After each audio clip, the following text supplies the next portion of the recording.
윌리엄 스크랜턴은 1856년에 미국 코네티컷주에서 태어났습니다. 아버지가 16살 되던 해에 돌아가시고 어머니와 함께 지내게 됩니다. 어머니가 잘 키워서 예일대에 들어가서 졸업을 하고 그리고 뉴욕 의과대학을 거쳐서 의사가 됩니다. 클리브랜드에서 개업을 하고 이제 의사로서 결혼도 하고 거기에서 잘 지내고 있습니다.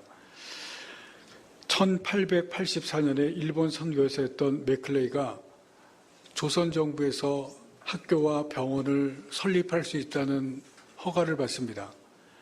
그리고 그 소식을 가지고 이제 미국으로 돌아가는데 한국에서 병원과 학교를 이제 시작할 그 조선 선교사를 구하기 위해서 미국으로 간 겁니다. 그러다가 이 스크랜턴을 생각하고 그의 아내를 만나게 됩니다. 그의 아내에게 내 남편을 조선 선교사로 보내도록 이제 이야기하는데 아내가 듣고 깜짝 놀랍니다. 대답은 노입니다. 안 된다는 겁니다. 그리고 남편 스크랜턴도 같은 생각이었습니다. 그런데 그해 초여름에 이 스크랜턴이 심한 장티푸스에 걸립니다. 너무 심하게 걸리고 아주 지독하게 걸려서 의사인데도 굉장히 고통을 당합니다. 다행히 장티푸스에서 잘 회복이 되고 나은 후에 이제 아내와 함께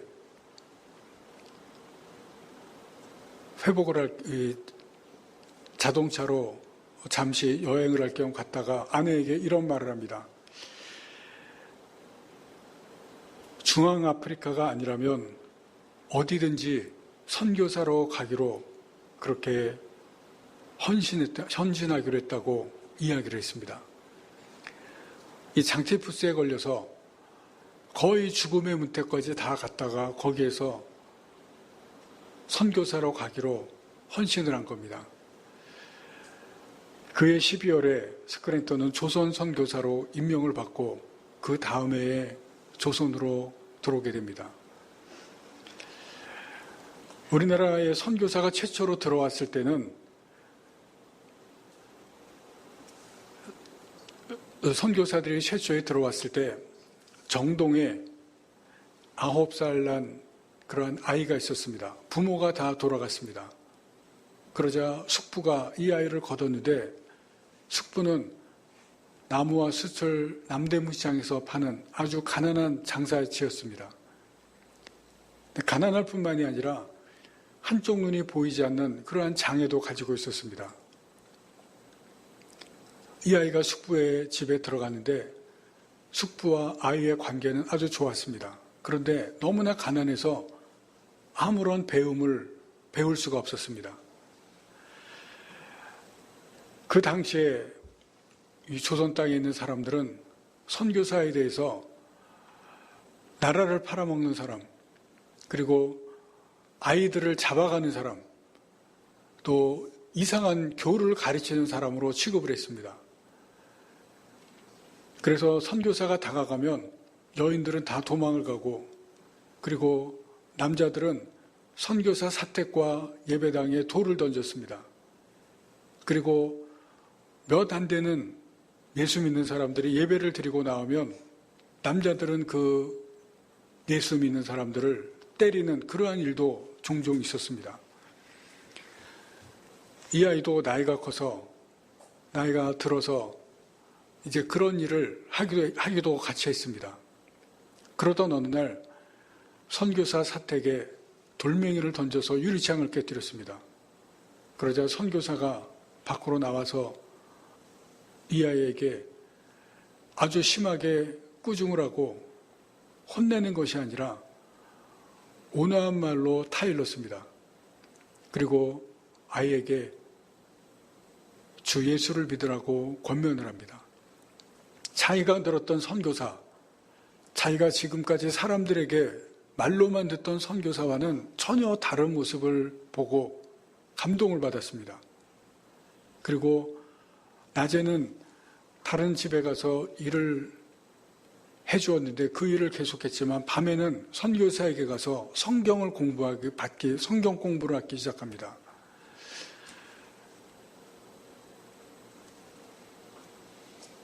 그 선교사가 앞서 말씀드린 스크랜턴이었고 이 아이의 이름은 전덕기였는데 그때 나이가 16살이었습니다. 얼마 후에 전덕기는 스크랜턴 선교사 집에 들어가서 일을 하게 됩니다. 청소도 하고 선교사의 심부름도 하고 요리까지 합니다. 그러다가 4년 동안 복음의 말씀을 듣고 난 후에 예수를 믿기로 결심을 하고 세례를 받습니다. 세례를 받은 2년 후에 감리교이기 때문에 속장이라고 하는 평신도 지도자가 됩니다. 그리고 1901년에 평신도로서 설교를 하고 예배를 인도할 수 있는 권사가 됩니다. 우리 장로교의 권사하고는 다릅니다. 그리고 그 다음해인 1902년에 미국 감리회에서 전도사로 임명을 하게 되었습니다. 스크랜턴 선교사가 남대문 시장에 상동교회를 세웠는데 지금도 남대문에 가면 상동교회가 있습니다. 상동교회를 세웠는데 그 상동교회의 담임 목사로 전덕기를 세웠습니다. 추대했습니다. 20대밖에 안 되는데 상동교회의 담임 목사가 되었습니다. 전덕기 목사는 상동교회에서 청년회를 조직하고 자기가 직접 회장이 됩니다. 이 청년회가 청년들의 신앙과 독립운동에 지대하고 막대한 영향을 주게 됩니다.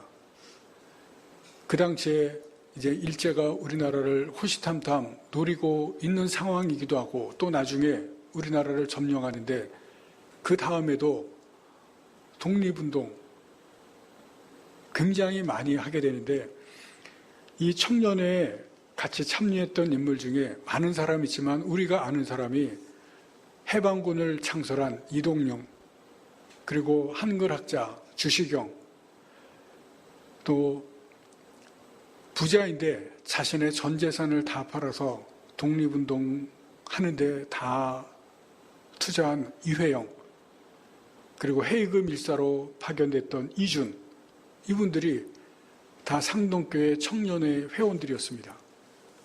이분들이 다 전덕기 목사의 많은 영향을 받은 사람들입니다. 상동교회 청년회는 나중에 수천 명이 되었고 그 중에 많은 청년들이 독립운동에 가담하고 적극적으로 활동을 했습니다. 전덕기 목사는 청년들뿐만이 아니라 자신이 상동 청년회를 이끌고 을사조약에 반대하면서 무효 상소 운동에 직접 나섭니다. 그리고 1907년에는 항일 비밀결사인 신민회를 조직해서 항일 민족운동을 추진하고 그리고 국채보상운동, 여기에도 적극적으로 가담합니다. 교회에 국채운동 보상 거기를 참여할 수 있도록 이제 함을 만들고 그리고 국민들로 하여금 모금운동에 적극적으로 가담하도록 그렇게 합니다. 네덜란드 헤이그에서 열린 만국 평화회의에 을사조약 무효를 주장하고 또 세계 많은 나라들에게 독립운동을 도와달라고 호소하기 위해서 밀사를 파견하는데 밀사를 파견하기 위해서 이상설, 이준과 함께 창동교회 방에서 지하에서 같이 회의를 합니다. 먼저 회의를 합니다. 말씀드린 것처럼 전덕기 목사님은 교회 담임 목사이기는 하지만 청년회를 조직하고 많은 독립운동을 직접 하고 청년들로 하여금 독립운동을 하도록 그렇게 격려하는 것을 볼 수가 있습니다.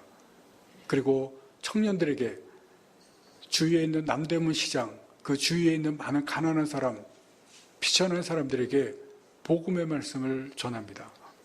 그러다가 1914년에 결핵을 앓다가 3월 달에 하나님 나라로 가게 됩니다. 부모가 없고 나무와 숯을 파는 그러한 장애인 숙부 밑에서 자라서 가난한 이 한 사람이 복음을 듣고 예수를 믿게 되었습니다. 그런데 그 한 사람은 한 사람이 아니었습니다. 그 한 사람으로 끝난 것이 아니라 한 사람이 예수를 믿고 나서 수많은 청년에게 복음을 전하고 그리고 수많은 가난한 사람들, 그 사람들에게 복음을 전하게 됩니다. 그 복음을 들은 사람들이 독립운동에 가담을 하고 그리고 가난하고 소외된 사람들이 예수의 사랑을 받게 됩니다.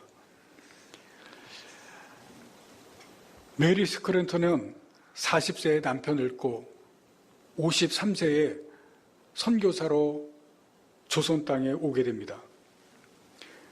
메리 스크랜턴은 먼저 온 아들, 처음에 말씀드린 스크랜턴입니다. 그의 집에 머물면서 상황을 주시하다가 주변에 있는 정동 일대의 집들을 사서 이제 학교를 세우려고 그렇게 준비를 했습니다. 그 학교가 여러분들이 아시는 이화학당입니다. 준비는 다 했는데 학생이 오지를 않습니다. 여인들에게 다가가면 여인들이 다 숨고 도망갑니다. 아이들에게 가면 아이들도 다 도망갑니다. 소리를 지르고 다 도망갑니다. 처음에 말씀드린 것처럼 외국인들, 외국 선교사들에 대한 그 잘못된 생각을 다 가지고 있었기 때문에 이런 일이 벌어집니다. 그래서 1년 동안 학생을 구할 수가 없었습니다.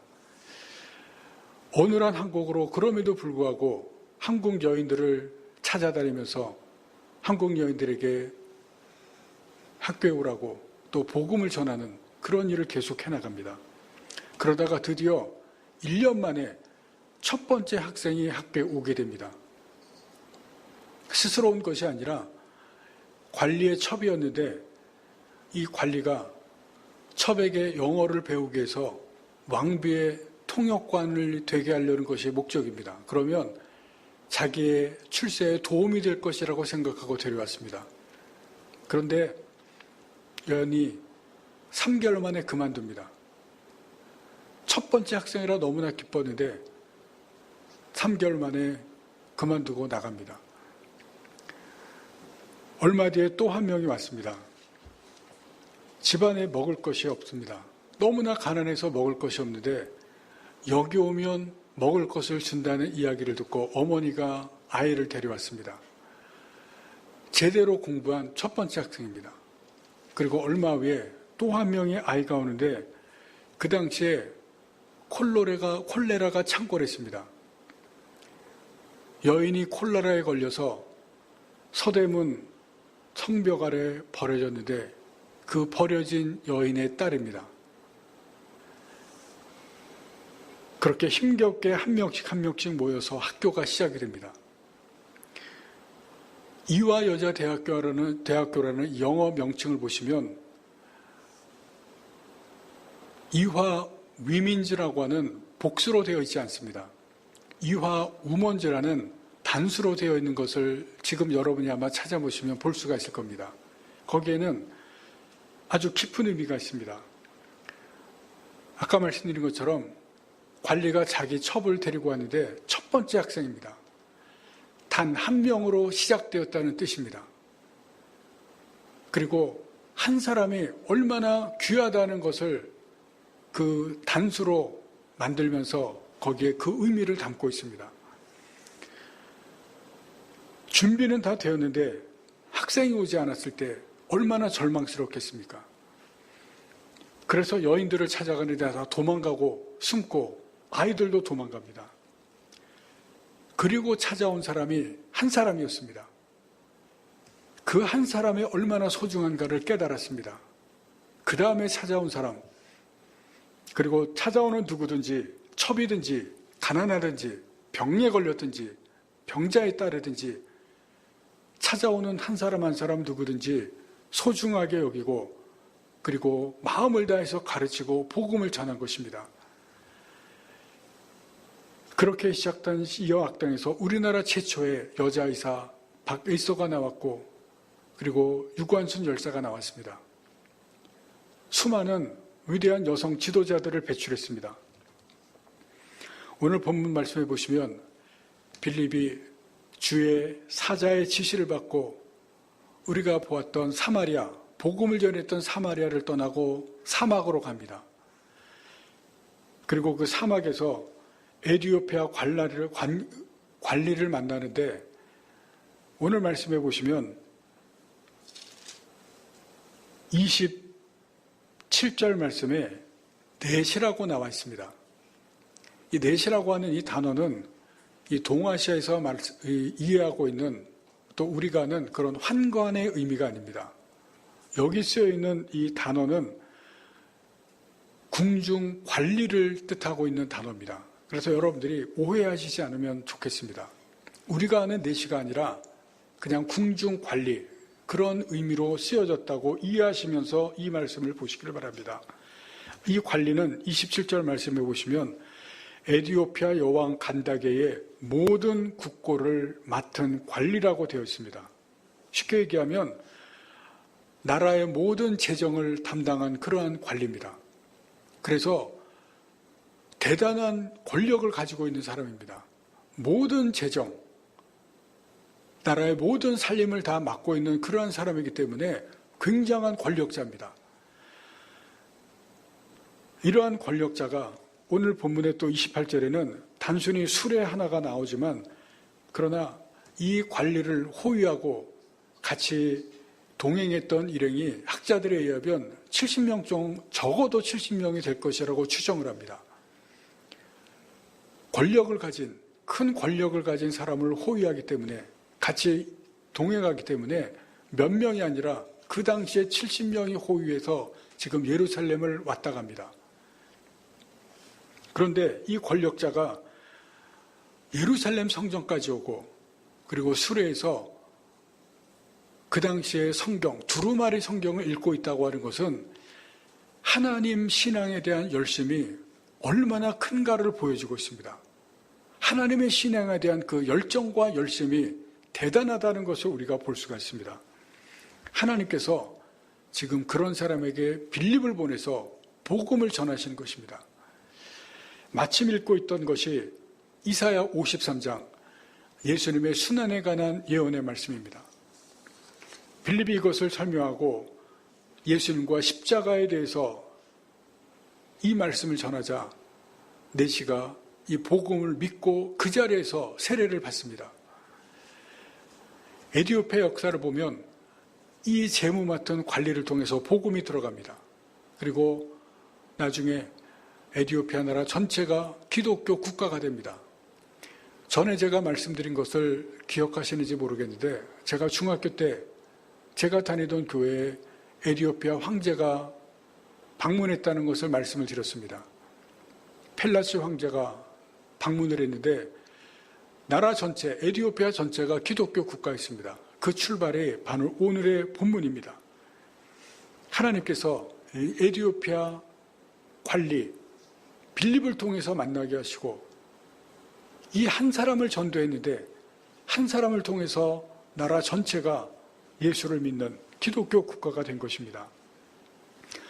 우리는 오늘 이 본문의 말씀을 통해서 두 가지를 생각해 보도록 합니다. 첫 번째는 한 사람을 향하신 하나님의 깊은 생각입니다.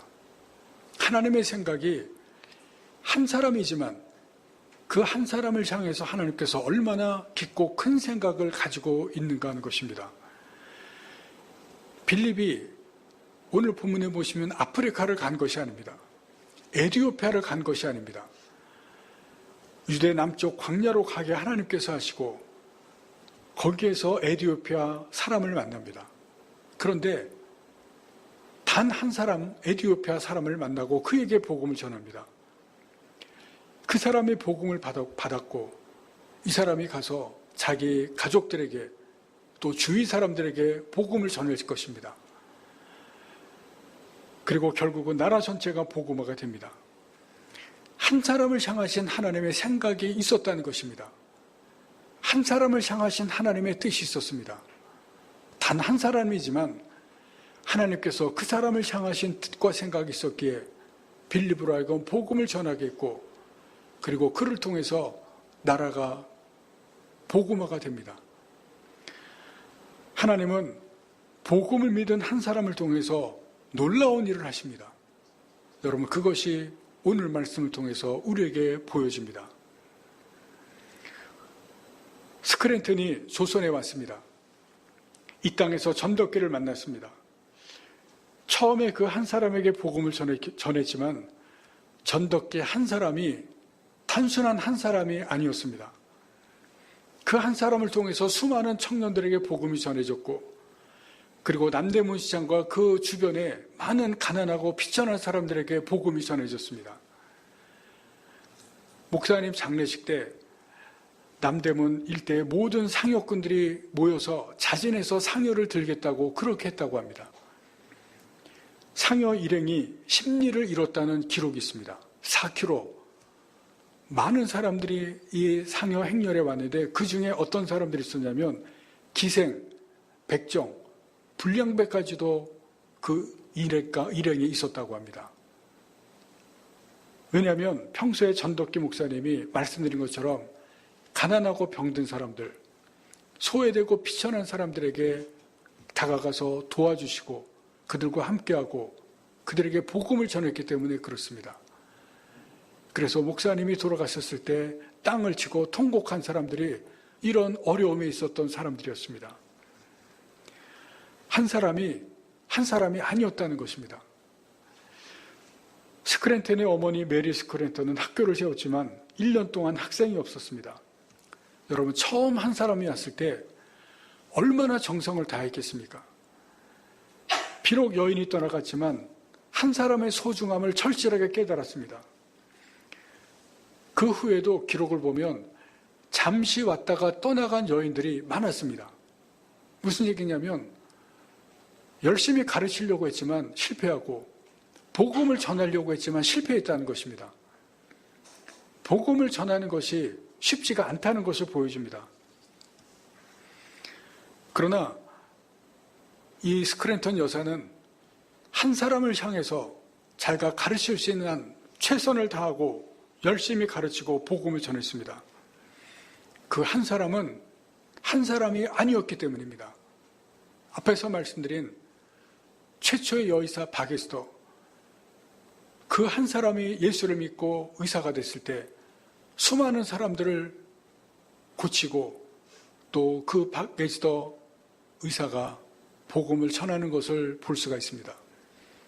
유관순 열사, 그 한 사람에게 복음이 들어갔을 때 그가 우리나라에서 어떤 일을 했는지, 어떤 영향을 미쳤는지 우리가 잘 보고 있습니다.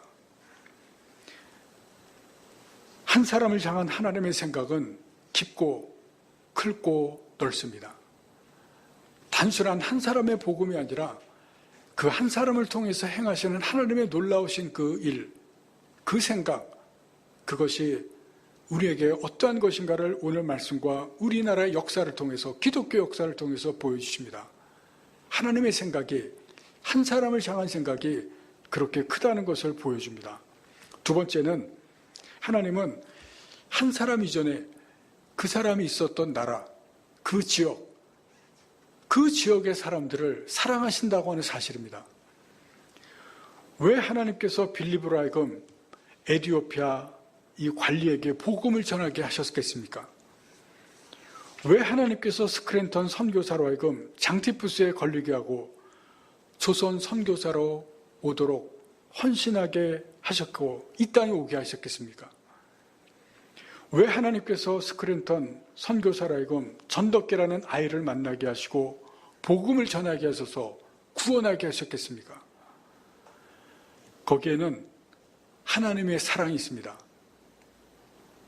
한 사람을 향한 사랑이 아니라 그 뒤에는 에티오피아 땅을 하나님의 사랑이 있었습니다. 에티오피아의 대륙도 하나님께서 사랑하시는 그 땅은 하나님의 사랑하시는 땅이었습니다. 거기에 있는 사람도 하나님께서 사랑하시는 사람들이었기 때문입니다. 그래서 사마리아에 있는 빌립을 주의 사자를 통해서 초자연적으로 에티오피아 관리를 만나게 하십니다. 오늘 본문을 보시면 빌립이 에티오피아 관리를 만나는 것은 초자연적인 일입니다. 주의 사자가 나타나서 가르쳐 주시고 인도합니다. 29절에 보시면 성령이 빌립더러 이르시되 이 수레로 가까이 나가라.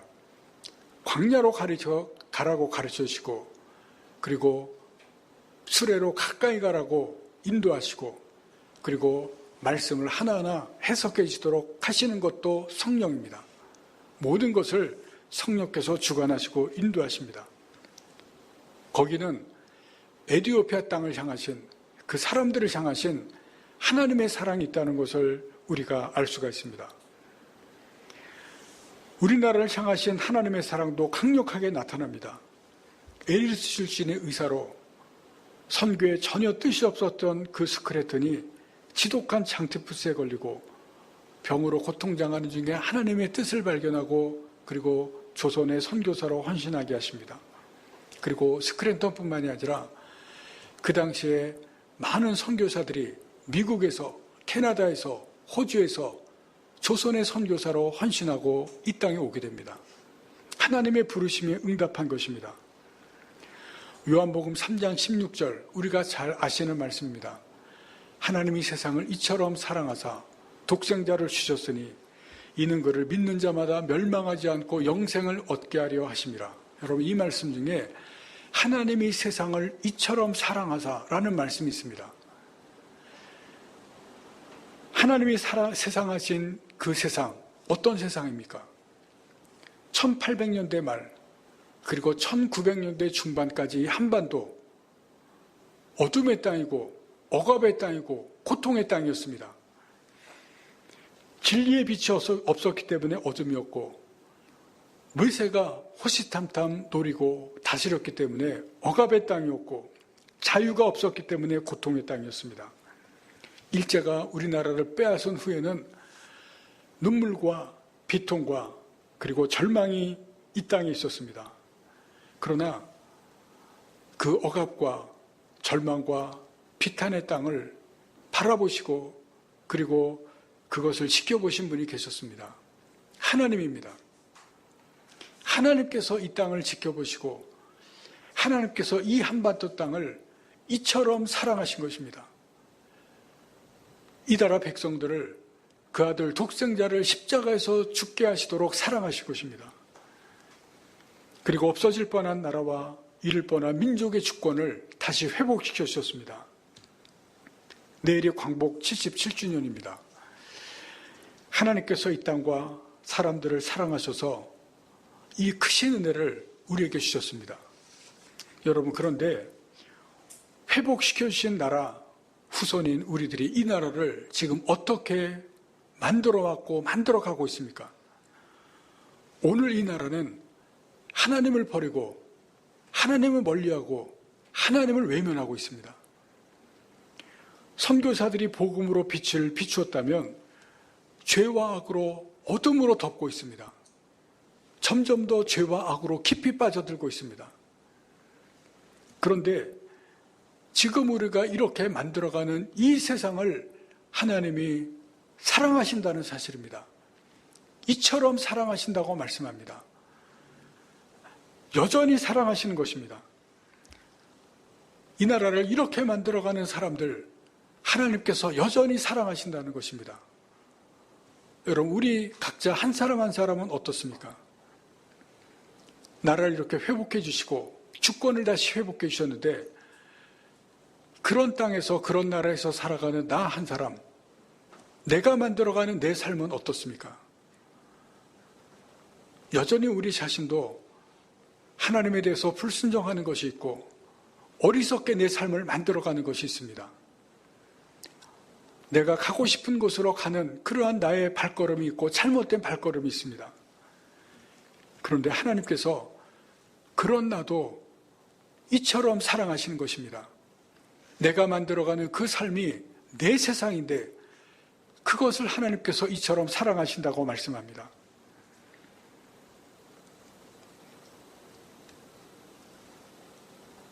땅을 사랑하시고 이 한반도를 하나님께서 사랑하시고 이 나라 백성들을 사랑하실 뿐만이 아니라 우리 한 사람 한 사람도 하나님께서 이렇게 사랑해 주셨습니다. 그 복음과 사랑을 받은 우리가 이제는 받은 것을 전해야 됩니다. 우리도 빌립과 스크랜턴처럼 많은 사람에게 할 수는 없지만 한 사람에게 이것을 전할 수 있기를 바랍니다. 내가 복음과 가집을 받은 이 사랑을 가지고 향해야 될 사람이 누구입니까? 내가 가야 할 사람이 그 한 사람이 누구입니까? 여러분, 그 한 사람을 여러분이 생각해 보시기를 바랍니다. 내가 가야 할 한 사람, 그 사람이 누구인가? 우리에게도 성령께서 감동을 주실 때가 있습니다. 오늘 말씀을 듣고 우리가 언젠가 감동을 받을 때가 있습니다. 그때 나를 보내시는 그 한 사람에게 내가 받은 복음과 그 사랑을 전하실 수 있기를 바랍니다. 그 한 사람이 아닐 수가 있습니다. 우리가 오늘 들은 것처럼 그 한 사람이 복음을 받고 믿었을 때 그 한 사람을 통해서 하나님께서 놀라운 일을 하실 수가 있습니다. 그에게 복음을 전하고 사랑을 나타낼 때 어떤 열매가 나타날지 모릅니다. 하나님께서 열매를 맺으십니다. 성령께서 가게 하시는 한 사람에게 내가 받은 복음과 사랑을 전하실 수 있는 여러분이 될 수 있기를 간절히 바랍니다. 또 하나님께서 내가 이미 복음과 사랑을 받았는데 나를 통해서 어떤 일을 하실지 모릅니다. 여러분 자녀들, 지금 보는 그 자녀의 모습이 다가 아닙니다. 그에게 진정으로 복음이 들어갔을 때 하나님께서 그를 통해서 어떤 일을 하실지 우리는 알지를 못합니다. 계속해서 기도하시기 바랍니다. 복음이 그들의 마음속에, 말씀이 그들의 마음속에 온전히 받아들여지기를 위해서 기도하실 때 하나님께서 여러분의 자녀들을 통해서 놀라운 일을 또한 행하실 것입니다. 여러분의 자녀가 한 사람이 아닙니다. 하나님께서 놀라운 열매를 맺으실 겁니다. 기도하실 때 하나님께서 여러분의 자녀들을 통해서 하나님의 계획하신 것을 이루실 때에는 하나님께서 놀라운 일을 행하실 것입니다. 여러분 기도하시고 여러분이 전하실 사명을 온전히 감당하실 때 하나님께서 우리를 사용하셔서 하나님의 일을 해나가실 것입니다. 기도하시겠습니다.